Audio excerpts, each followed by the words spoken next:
Hollow Knight falls from a cliff. The only bug left in the village at the base warns against entering the well and the sprawling caverns below. Creatures turn mad and are robbed of their memories, he says. Hollow Knight still descends. The world of hollowness below first felt like a whimsical handful of rooms, but seemingly never stopped expanding, with each area increasingly unsettling and late ones downright disturbing. I got lost immediately. Hollow Knight's slow walking speed and basic jump begged me to find movement upgrades. After about an hour, I had a partial map and found a boss. The boss was so incredibly difficult that I was immediately filled with regret over having asked to review this game. I died so many times I thought he was a gate requiring a new item to pass, but I kept trying. When I finally beat him, I didn't find a way forward. No, he was guarding a collectible. I'd see him again soon as a normal enemy. Oh boy. Finding anything easy or friendly in Hollow Knight's world proved difficult. Most of the adorable hand-drawn bugs shone an orange gleam from their eyes, a telltale sign of the infection spreading throughout the hollow nest. The heart-pounding tension between checkpoints kept me on my toes. Even basic enemies posed a threat while platforming, and repeating large sections between checkpoints and bosses demanded mastery. Falling in battle breaks the Hollow Knight in two, leaving its money and part of its magic meter behind. Dying on the repeat trip forfeits your hard-earned cash, an unthinkable option. While at first the grueling distance between checkpoints and the painful punishment for perishing seemed unfair, it eventually clicked. I lived for the tension.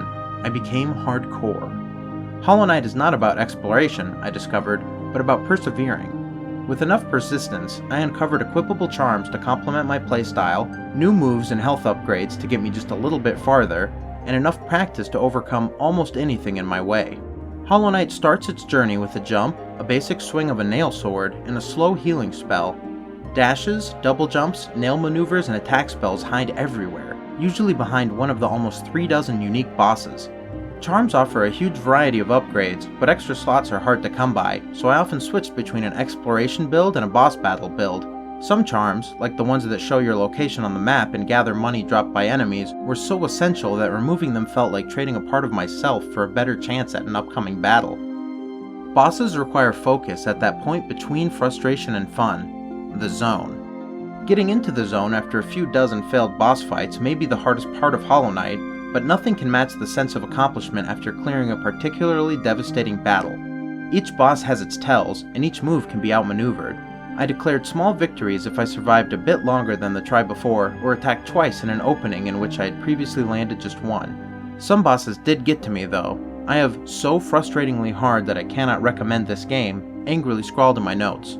And the quest for the true ending remains locked behind a stupid, cheap, BS fight with a giant mantis whom I hate so much.